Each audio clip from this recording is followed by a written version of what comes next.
Hey, so today I thought about reviewing and revisiting my powder collection. I've had a lot of these powders for over a year now, some of them a few years, some of them 1 year. But I really struggled to find good reviews of some of these powders online, and a lot of them are kind of expensive. So I wanted to do this review in case you are someone who's looking for powders like these, and if you'd like a review from someone on them, especially if you want them to be like compared and contrasted. So my skin is very oily. It's probably a little closer towards like normal skin now, but it's still quite oily skin. I generally don't have issues with, actually, no, that's not true. I was about to say I don't have issues with using powders and them feeling dry, but that's not actually true. That's just true with the powders that I've picked up. I've actually tried a lot of powders in the past, and my issue with them is that even though they might help the oiliness of my skin and keep my skin from feeling oily or looking overly greasy, they would also cause my skin to feel really dry. And some of them in particular, and some really popular ones, would cause my skin to look very cakey. And it was really odd with my skin looking cakey and like greasy at the same time. Anyway, I'm picky with powders.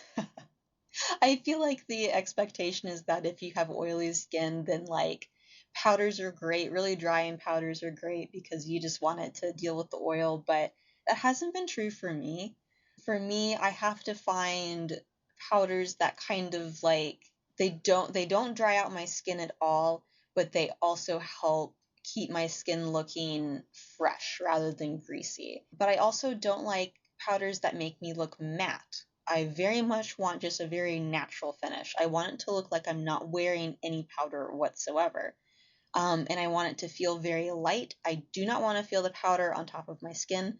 I do not want to see the powder on top of my skin. I want it to blend in very nicely and feel good. So anyway, that was a really long intro. Let me bring out the powders and I'll start talking through them.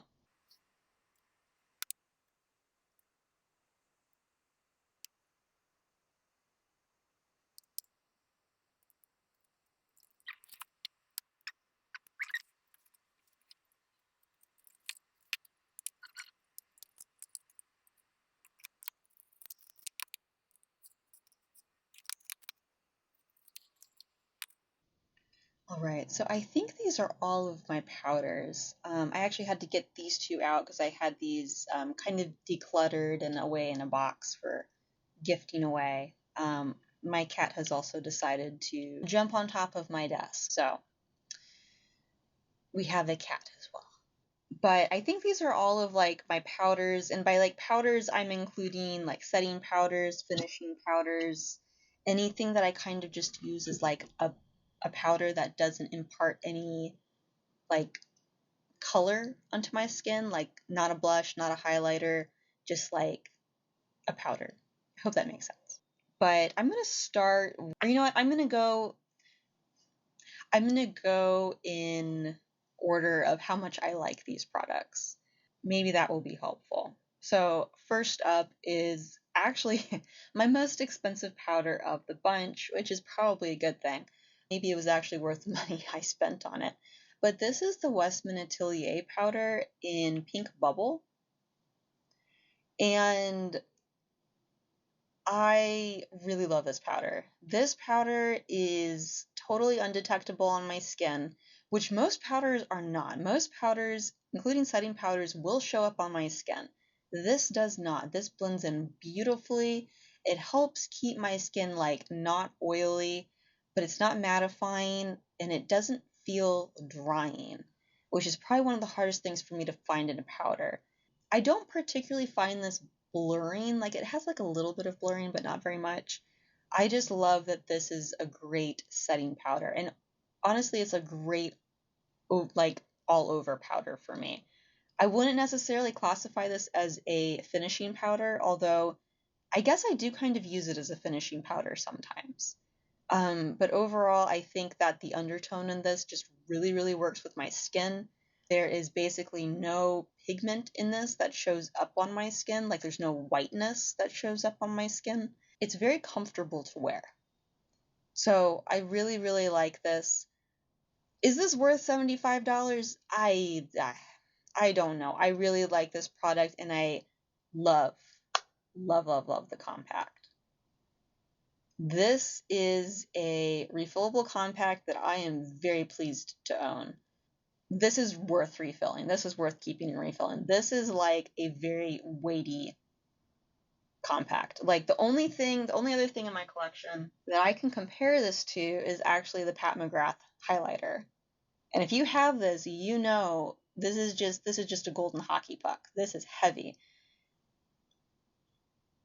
These have the same sort of feel to them. These are both very heavy metal packaging, and I enjoy having both of these. Even though I don't actually like the highlighter from Pat McGrath. But this is good. This will always be in my collection. Now, next up is the powder that I got prior to Westman Atelier. And in a lot of respects, I actually like Pat McGrath's under eye blurring powder better. And I think the only issue with her powder is she doesn't have one in pink. She has 4 colors, I believe. She has light, which on my skin is just a stark white powder. I cannot use it. Tonally, the next color is this, which is yellow, which is meant to be like a brightening powder, but this isn't going to work as a brightening powder if you have a cool skin tone. Or, well, I should say if you have a cool pink skin tone. If you have my skin tone, this is not a brightening powder. On me, this is quite yellow. Now, I can still use this. I just have to be really, really careful with the amount, but I can still use it. But if I overuse it, it will make my face look yellow, and I don't like that. Formula-wise, this is great, and honestly, I would say that the Pat McGrath powder is better than the Westman Atelier. It does kind of depend on what you're looking for. Westman Atelier is going to be less drying than the Pat McGrath powder, but I don't consider this drying either. It's just, this is going to be less drying. But I find them both to be very, very comfortable powders. This is going to have a little bit more pigment in it, whereas the Westman Atelier is really like light on your skin, and there isn't really any pigment to it. But in this having more pigment to it, I think that's part of the reason that it's more blurring. I haven't had another powder that I've come across yet that blurs as much as this powder, and at the same time, it doesn't show powdery on your face. So if you've never tried out this powder, honestly, I recommend you pick it up. Do wait until Pat McGrath has one of her sales. I want to say that I picked this up for like $15, maybe even less last year. Or maybe it was the year before, I forget. This is a great powder, and I really, really wish she had it in pink. I might pick up this powder in medium. I have swatched it at the store before, and I can't quite tell if medium's going to be too dark for me. I feel like it also might have too warm of undertones in it, but I really wish she had this in pink. So, Pat McGrath, if you see this, please make this powder in pink for me, because I would absolutely buy it, 100%. So this is a great powder. So, what's next on my list? It might be between these two. I kind of like these both, but they're very different from one another. So I'm just going to start with the Florasis. So this is one where the packaging kind of disappointed me. If you've ever seen a Florasis, and I don't know if I'm pronouncing that right, but if you've ever seen a Florasis ad or like a collaboration with a YouTuber, you'll know that they make a lot of buzz about how beautiful their packaging is and how it's the most beautiful makeup ever. And so I was kind of expecting a lot from their packaging because they really play it up. And I was disappointed. And by the way, this is a $50 powder. So I like the product inside a lot, but you make me pay $50 for a powder and you really play up your packaging, I'm going to have high expectations. I don't know how well you're going to be able to see the detail in this, Like on camera, like from this distance, this looks good. Depending on your taste, this might look a little bit gaudy, but the detail and the sheen and the shine and everything looks really neat and really cool. But up close in person, I'm trying to see how close I can get this before my camera starts to freak out. Okay, you can get pretty good detail. In person, you can really see like the manufacturing lines. Like you can see where the detail kind of breaks down, and it's just very clearly like a manufactured plastic thing. And like obviously it is. I'm not expecting like handcrafted packaging or anything. But the way that this was made makes it look really cheap in my opinion. You know, like a lot of the gold, the way that it was made makes it look cheap. Like, just to point out what I'm talking about. The parts of this that I really like are like this like wire gold here. That looks pretty. That actually looks really elegant. I'm of two different minds about this jewel. It's very clearly a plastic jewel in person, but I kind of like the writing underneath it, so I kind of give that a pass. Like this little area right here, and even like the little swan head, I kind of give this a pass. It's kind of pretty. It's kind of pretty. I'll give it that. But you see all of this other like gold here that's meant to be very, very detailed. You can kind of see where all of the seams are. Like the plastic manufacturing seams, and it just doesn't look nice. It makes it look really cheap in my opinion. And you know what? I think they could have made this look really pretty if they just hadn't done all of that. If they had gone for a little bit less detail and just sort of left things a little bit more simple, this could have looked beautiful. Because I mean, look at the background on this. The sort of like the blue, I think it's supposed to be like the feathers underneath this. That's gorgeous. But you don't really like, your attention isn't on that, or my attention isn't on that, because I see all of the cheap detail in this gold filigree or whatever this is supposed to be. And I don't know. I'm going to stop going on about it, but overall, I think that this looks kind of cheap in person. Like, yeah, there's a lot of detail to this, but it wasn't executed that well, in my opinion. I think that they would have done a lot better if they had gone with certain elements of this and kept things a little bit more simple. Or, just gone really simple and like have the front have, this kind of blue-green sheen to it. That would have been great. I would have loved that. But anyway, that's enough of me ranting about the packaging. Oh, well, actually, one more thing. And this is actually a good thing. Two things. Fabulous mirror. This mirror is gigantic. They really did the most with this mirror. I don't love that the mirror is like this part is a lot heavier than the bottom part, and to me that always feels cheap. You kind of have to hold it in your hand if you're using it. But this is very ergonomic, so I actually don't mind that all that much. And it's I feel like it's meant to be laid down like this if you're not holding it and using the mirror. So it's okay. Mirror's great though. And I do like the magnets in this. I like how easy this is to open and close. Actually, one of the issues I do have with the Westman Atelier is this is not an easy compact to open.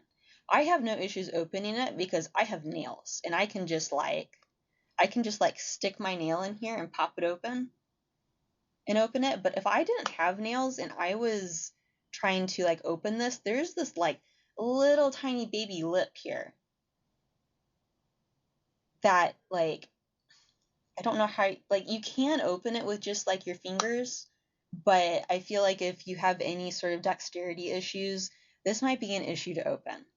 Still love the packaging, but if you have those kinds of issues, that's something to be aware of. You won't have any issues opening and closing this, though. I do appreciate that about this product. Now, as for the product inside, this is fabulous. And I think that this powder is one of the reasons I realized that my skin was like had a cool undertone, like it's very pink, but it's also like I have a very strong olive undertone, so it's also very green. So this works really well for me because these are the undertones to my skin. So I never use these separately. I always just sort of swirl my brush in and put it down. But this is a really lovely finishing powder for me in particular because I have a very cool tone skin. I have a lot of pink in my skin, and I have a lot of green in my skin. And I have surface redness in my skin that I want to correct with the green. And mixing this pink in helps the green not look too stark. Like I've tried other color correctors before and they always end up looking weird. They either end up not doing anything and just sort of like fading into oblivion without doing anything about my surface redness, or they stick out and it makes my skin look like more green than it already is.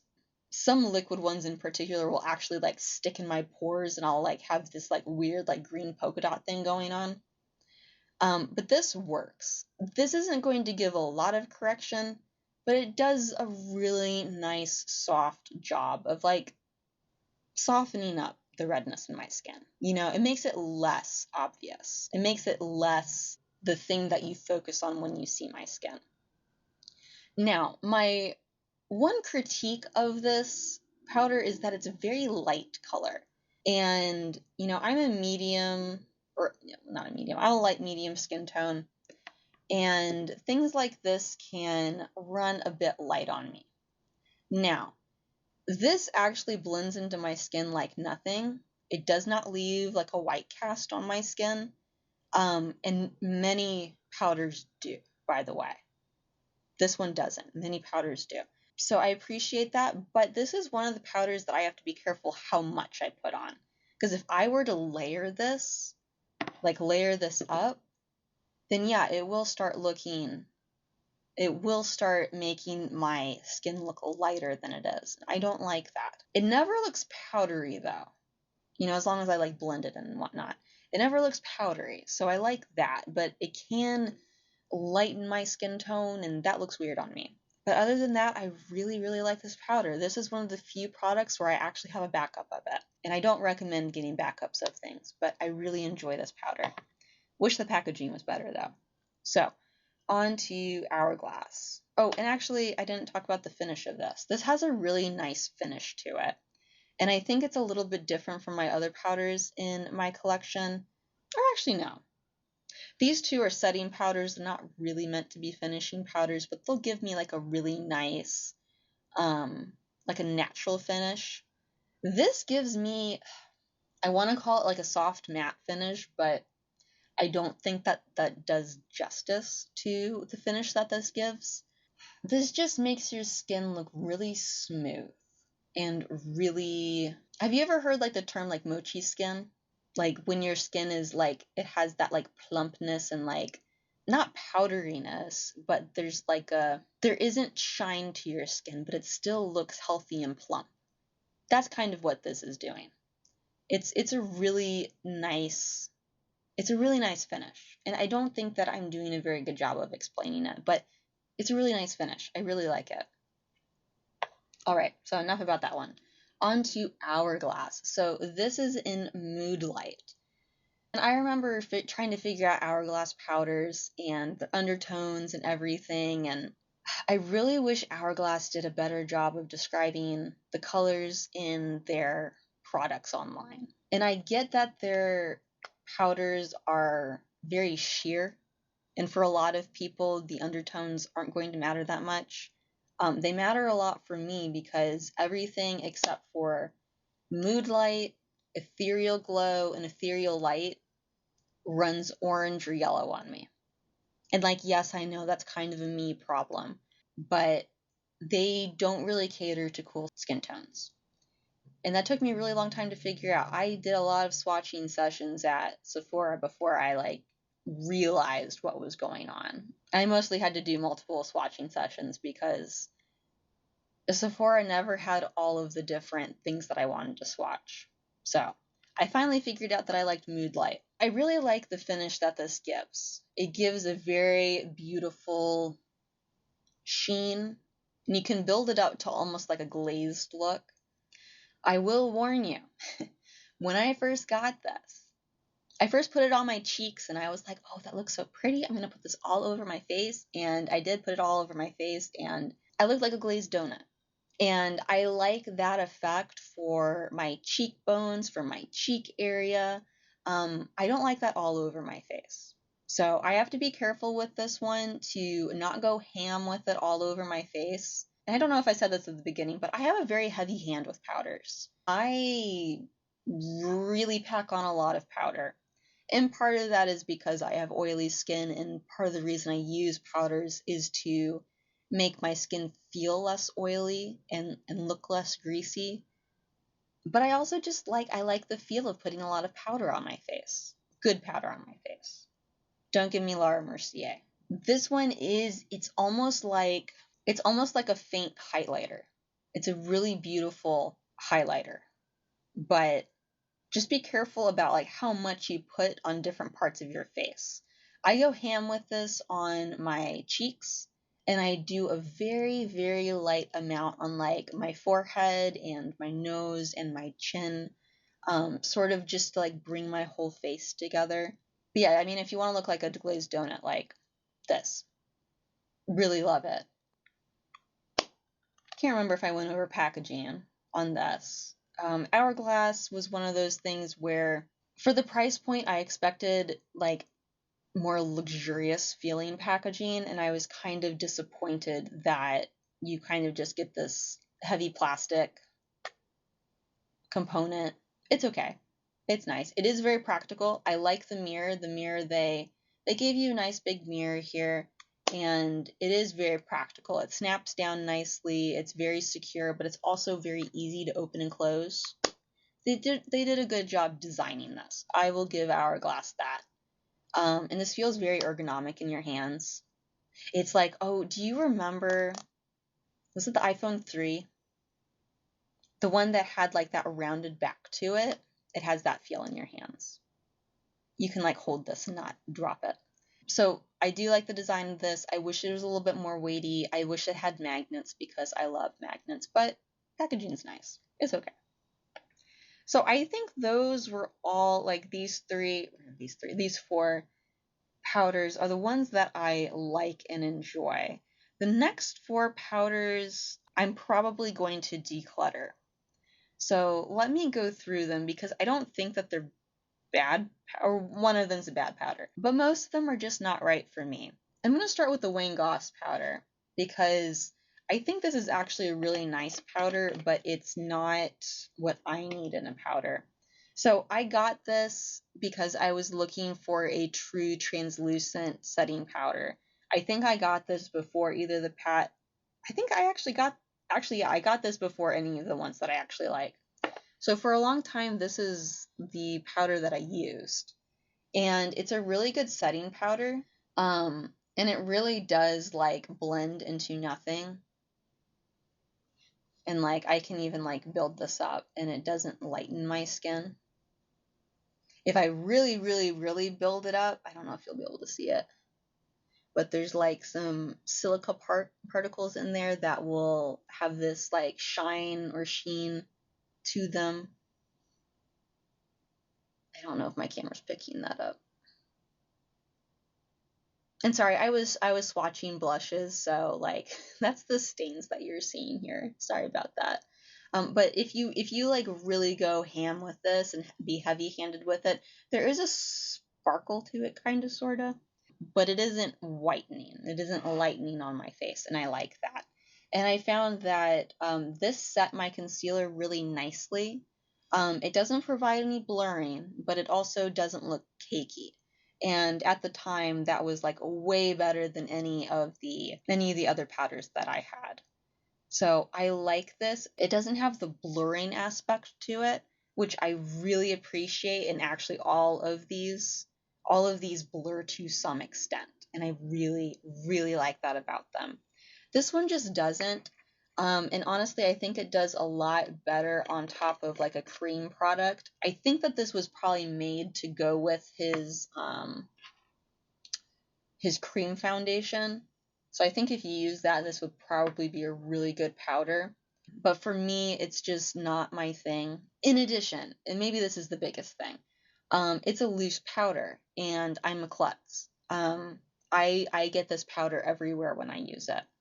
And that's not the powder's fault. This actually isn't, it's not powdery when you open it up. You know how some powders, when you open it up, and there's just like this cloud that just escapes and it gets everywhere? This doesn't do that. And it's not because it isn't finely milled, it just doesn't do that. Its ingredients just don't waft away. So this is a really nice powder, but I think this is really made more for going on top of a liquid or cream foundation, which I don't use. I only use a cream concealer for my under eyes. And I do use Bareminerals, which, you know, sometimes acts like a cream, but Bareminerals is very, very finicky, and this played okay with it, but it was still finicky sometimes. So yeah, if you're looking for, if you like me have an issue with translucent powders showing as white on your skin, this might be something to try out. I also really love this little puff thing. It's really nice. This I'm probably going to be giving away. It's still a good powder. It's just not a powder for me. Next on the list, this is Mineral Fusion. I had this for a very long time. I think my mom got me this like probably a decade ago. I've had this for a really long time, guys. And it's like, it's fine. It's a powder. I really liked using this powder back in the day when my skin was like wildly oily. And it would help a little bit with that. I do find that this is one powder that if I use too much of it, it can look a little bit powdery, a little bit cakey. I don't know if that's going to show up. It's like right here. It's not going to show up. But maybe if I do like just a finger swatch thing. I guess that doesn't really show how powdery it is either. I think you're just going to have to take my word for it. This can look a little bit powdery sometimes.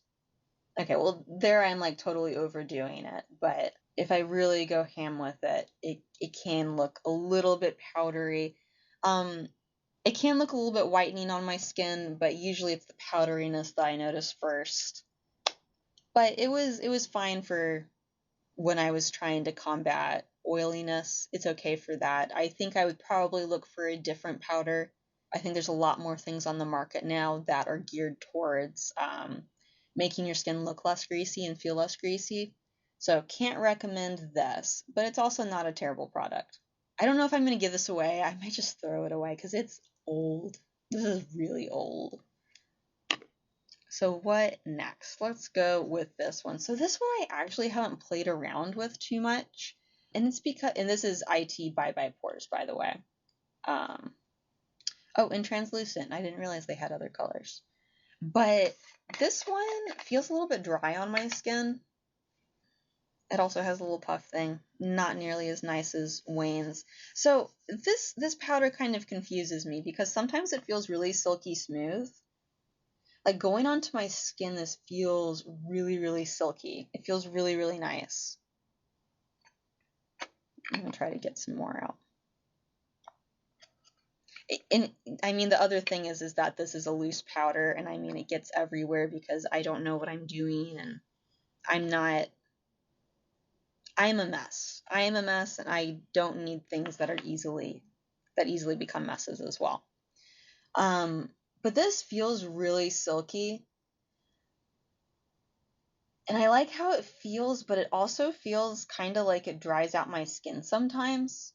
Like it's smooth, it makes my skin feel really smooth, but at the same time, I feel like it's sucking the hydration out of my skin a little bit. I do notice some whiteness when I put this on my skin, but it's not powdery. It's just, it gets a little bit too light. So I don't know. I might play around with this powder some more. I can't remember how I got it. But I really just don't love how it makes a mess. It makes a mess all the time. And It annoys me. So I think I'm just not meant for loose powders. This is going to bother me. So me and loose powders, we just don't get along. Mostly because I'm a mess. So this is, I think this powder is probably good, but I'm probably never going to use it because it makes a mess. So this is probably another one that I probably just need to give away. This one. Only reason I still have this around is because I like the packaging. And I will probably dump this out and put something else in it. But so this is the Bareminerals original mineral veil. I think I've tried some of their other mineral veils as well, and I hate all of them. Oh, I haven't even opened this one yet. Well, I guess I'm not going to swatch this then. I think I have another one open somewhere that I need to give away. This is very cakey. This reminds me a lot of the Laura Mercier, the original setting powder. I think she has a few ones out. But all the ones I've tried from Laura Mercier remind me of this, and they're all cakey on me. I also don't like that they're loose powders. They're not as messy as this one, but they're still messy. So I can't recommend this. Also, this is the Bareminerals setting powder. Like, this is meant to go with Bareminerals. This has never worked with Bareminerals, ever. I can get these two to work with Bareminerals. Bareminerals doesn't like either one of these. This one's finicky. This one has never worked to set Bareminerals. It will turn cakey immediately. Immediately. I have to use this one separately. And I think originally I would use this, and I think I had this one before I got the Mineral Fusion powder, just for keeping my skin a little bit less oily. That's what I would use this for. That was its only use. I've never been able to use it for anything else. I can't set anything with it because it'll make it cakey immediately. It doesn't blur anything. It makes my skin a little bit less greasy looking, but I still don't like it. I don't like it. So I keep this for the packaging. And someday when I have something else to go in this, I will dump this out. Which is sad because it's wasted product, but I don't like it. So, maybe let me rearrange these so that I have these like sort of in order. All right, so that's a little bit better. A little bit more visually appealing. So I really love these four in the middle. These are great powders. These two are wonderful setting powders. I recommend both of them. Recommend checking out the Pat McGrath one first because it's more blurring and it's also a lot less expensive. If you like bougie packaging and you need a good setting powder that doesn't dry you out, it's good to try out. These two are wonderful finishing powders. They have a very different finish. This is going to give you more of that like nice mochi skin, and this is going to give you a really healthy sheen. And then these four just didn't work for me. This one, I'm going to say straight up, this is a bad product. I don't like it. Sorry if you like it. I don't. I think that both the Wayne Goss and the It Cosmetics could be really good powders, but I don't think that they're for me. The Mineral Fusion, I don't know. I don't think I'm going to go as far to say that it's a bad product, but I don't know, kind of mediocre. It's also probably the least expensive out of all of these, so, it might be in line with its price point. So let me know if you have any questions, if there was anything that you wanted explained that I did not. Please leave me a comment below and I will get back to that. And I really hope that this was helpful, useful, or entertaining for you. And if you've made it all the way to the end, thank you so much. I really appreciate you sticking around. And I hope to see you in the next one. Bye for now.